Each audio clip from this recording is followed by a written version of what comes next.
This is no stranger, Brother Renee. Welcome back to Father and Son Connection, my brother. How you doing? Hotep to the family. Hotep. And a brother who's been in hiding for a while, Brother DeHootie. What's up, sir? I'm good, bro. Say How are hello, you? say hello to our listening audience. Peace, America. Yes, sir. Thank you so much for being a With part three of our show. Ks. Okay.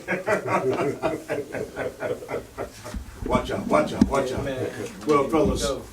we have a lot of things to talk about. So what I'd like to ask is, because I know we can be very long-winded, that we try to keep our responses to 2 a minutes. couple minutes. Yeah. Okay. Because there's a lot of things that basically what we want to do is raise some issues, not give answers or solutions, but from a different perspective, to have people look at things from a different perspective, not to say what we're saying is right, whatever, but from a different perspective, because we do have a different perspective. See what I'm saying? And so that's kind of what I would like to do. And I want to start out by, the question I would ask to both of you is, what percentage of U.S. citizens do you think are familiar with that legislative process?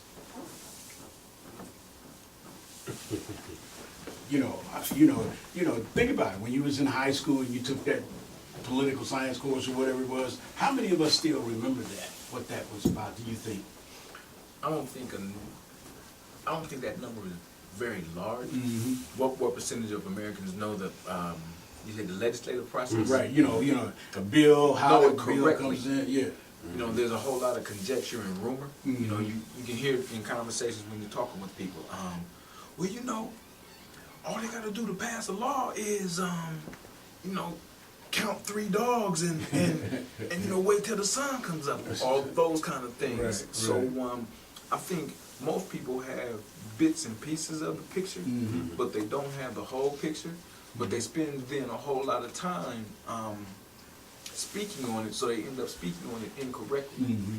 Mm-hmm. And the reason that I asked the question is because you see these people. I know all of you have seen people that are just so pumped and hyped on this election. Telling you gotta vote, get out and vote, all of this stuff, and they don't even know what the process is. Yeah. See what I'm saying? Sure.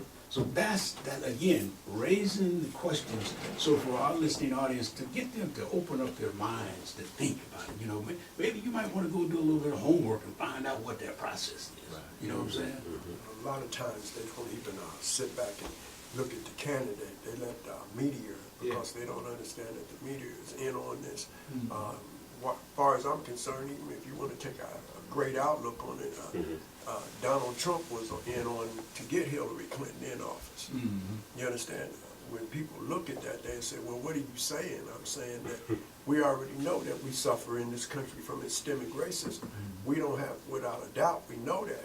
But what he did is he moved out all other people that were qualified, more so by blasting them. Right. You understand? Straight out Right. blasting. We're talking Right. about a guy that's been put up on charges in December for rape and racketeering. He's Right. supposed to go to court on this, but Right. that's not been said. Right. Nothing about Yeah, it. yeah.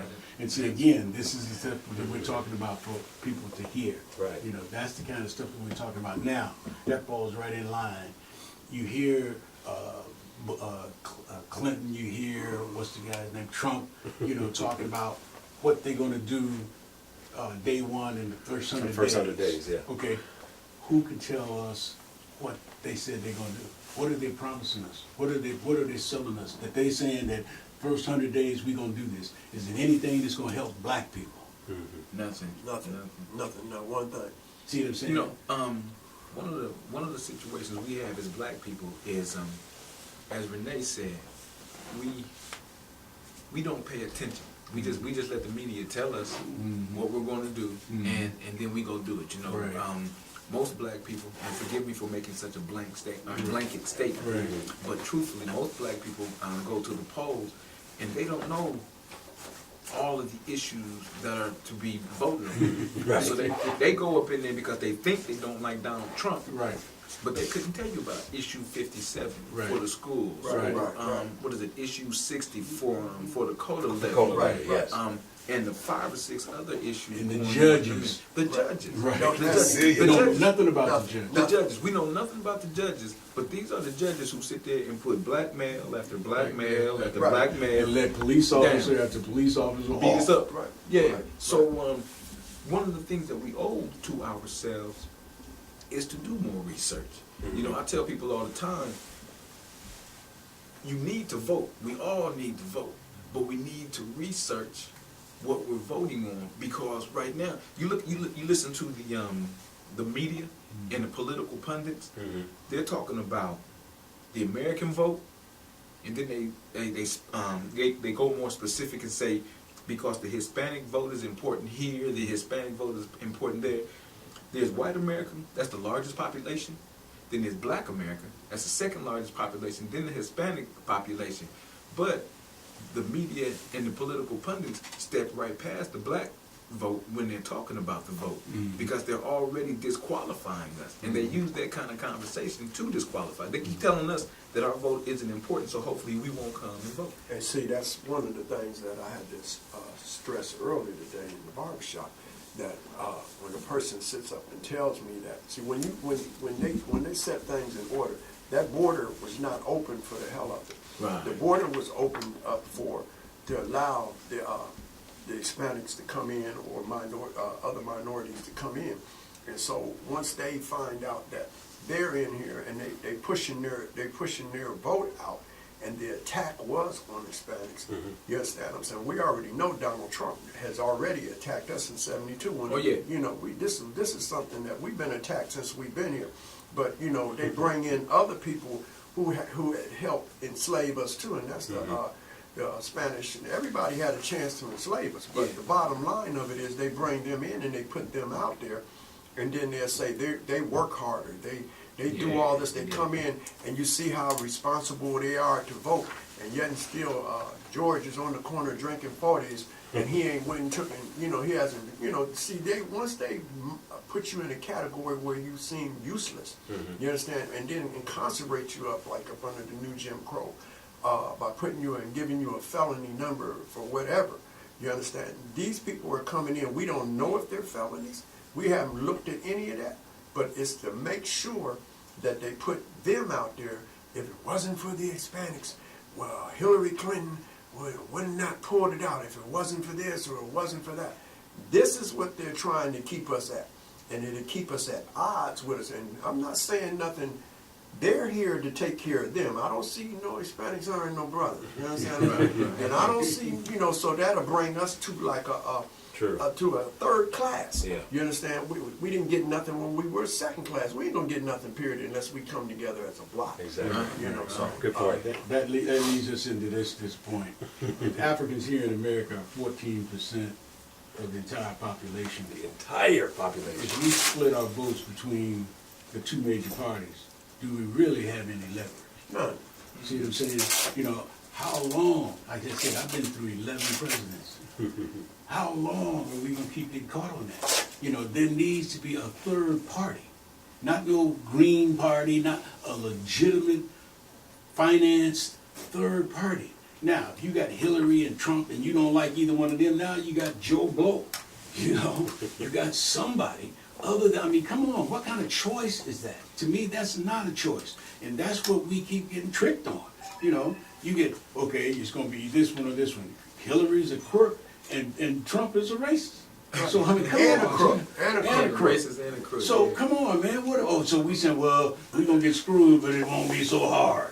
Well, see, first of all, I heard a guy say 3 or 4 months ago in regards to this race. He said the race is between Hillary Clinton, who is a crooked politician, and Donald Trump, who's a clown. And that basically fits. That basically fit. Now, to your point regarding creating a third party, America's political system is set up in such a way that any effort to set up a legitimate third party nationally is going to cost hundreds of millions of dollars and a whole lot of time. We don't have that kind of money. We really don't have that kind of time.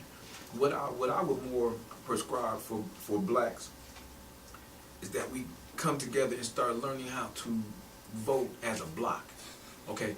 Recognizing who it is that, right now we're voting on the lesser of two evils. I mean, both of us are going to, once again, like George Bush, just try to send us back to the bush. So politics is just like finances. When we start spending our money black, then we'll start getting more power in America because they'll see that we're using our money as a tool. But until we do that, then we'll keep on getting the same Walmart mentality stuff from America, politically and financially. When you say that, the third party, there is a third party. It's called white supremacy. You understand what I'm saying? And when people don't think on that level, Right. See, white supremacy wins no matter who wins. Right. We just not, put into that basics. You understand? And so anytime a black person automatically says something like that, then automatically you're either communist or terrorists. But I say it wholeheartedly, even with white supremacy, that's a form of their religion, that's their belief system, and that's the ones that's behind the curtains that we do not see, that's putting all that money, because Donald Trump ain't got that kind of money, and Hillary Clinton has got a lot of money, and she's got it from white supremacy, so it's really a war between them to control this and the globe. Yes. Right, so when Obama was put in there, he was put in there for a domestic mandate, and then he was put in there for an international mandate. And so a lot of times when you tell people that, I tell them, well, go listen to Umar, The Breakfast Club. Just go listen to it, and then come back and talk to me and see what did you get out of that. They won't do it because they're so caught up into a demonic spirit that they look at this election like they're going to be emancipated. I said, well, tell me what emancipated means. Yeah. So the word emancipation means out of one's grip, but not out of one's control. You understand? And they're still controlling Negroes. There are billions of dollars spent on campaigning for elective office, the presidency, congressional seats, states, officials, the convention, the big Democratic and the whatever convention, the airfares that these guys spend, the money, the hotels they use, you name it. So when DeHuty said, if you talk about a third party, we don't have the money. Where do we get the money for this? Who pays for that? We do, Right, it comes up. but we have to put that together. Right now in Black America, if you were to put that out as a possibility, you go to our, right now our biggest money makers and our biggest money people are our entertainers. Okay, the ball players, the rappers, and then some corporate people. We have many black billionaires, black millionaires in America, but all of them look the other way when black issues come. So when you're talking about trying to rebuild the black community, and you ride way out into the suburbs of Auburn Hills, Michigan, or the suburbs of Atlanta, the suburbs of Columbus, to where the big dollar blacks live, then they can't see that far back into the black community because they've made theirs and they've bought into the white supremacist move of is every man for himself, and you black people get to the back of the line again, or stay in the back, stay back there. We're not going to hear your thoughts of rebuilding yourself, because white supremacy's main concern is making sure they keep the black man and the black community down. Yeah, the number to call is 1-877-932-9766, and with that we have a caller on the line. Welcome to the Father and Son Connection, sir. Who are we speaking with today? Hello, how are you? We're good. What do you want to share with our listening audience? I just wanted to say in agreement with what the brother has said in terms of actually forming a third party wouldn't actually be the most expeditious way to get it there at this point in time. But perhaps maybe our own political action committee, like the NRA, they're one of the most powerful lobbyists. Yes, ma'am. Yes. Yes, ma'am. How politics works in the United States of America. Those who give the dollars to these politicians dictate the policy. Yes, ma'am. Good point. Good point. Have a political action committee, you can write them a check. But when you give them that check, you're going to say to them, this is what we want. Yes. In ours. Right. This is how we feel about this zone. This is how we feel about this legislation. You have to have the dollars. The NRA has sold Yes. Because every Democrat that runs, they're going to take your gun. Right. We're still waiting on Barack Obama to take our gun. Yes.